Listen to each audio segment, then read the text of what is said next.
ibang lugar dito po sa Luzon, mga kababayan, nakikiisa din sa atin ngayon.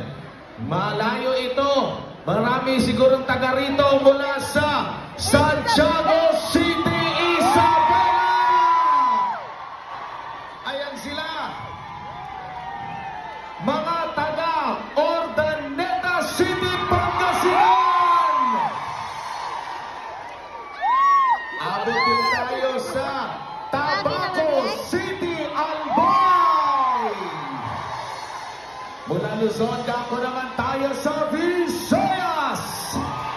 Binabati natin ang magandang araw ating mga kababayan nakikiisa dyan sa Barangay San Isidro, Talisay City, Cebu.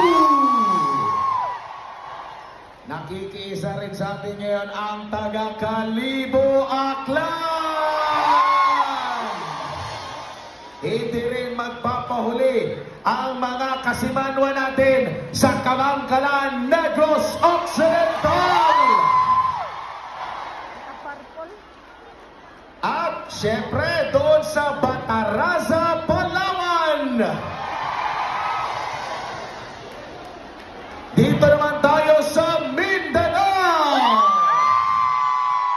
Kailangan natin sa pag-recognize sa mga kababayan natin sa Kidapawan, North Cotabato. Kaway-kaway din tayo sa mga taga El Salvador City, Misamis Oriental. Nakikisa rin sa atin ngayon ang taga Valencia City, Bukidnon.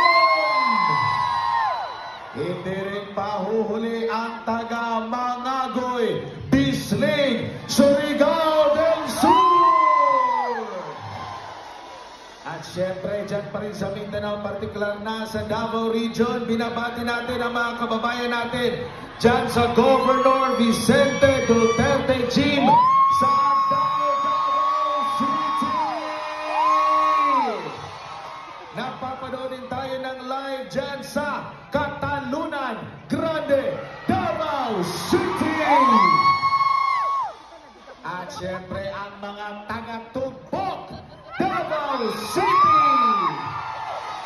At napapanood din tayo ng live sa Barangay New Pandan, Panabo City.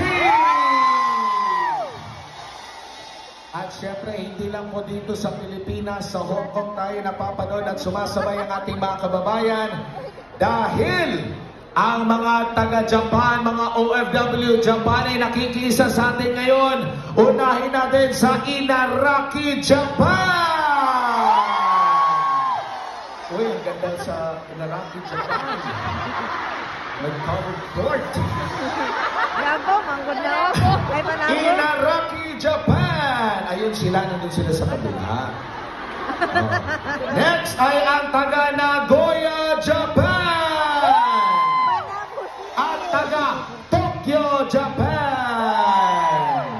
At marami pang sumasabay sa atin sa mga sandaling ito. Gusto niyo na ba mapakinggan ang mga senatorial candidates ng PDP Laban? Ang susunod natin na tatawagin isang batikang abogado.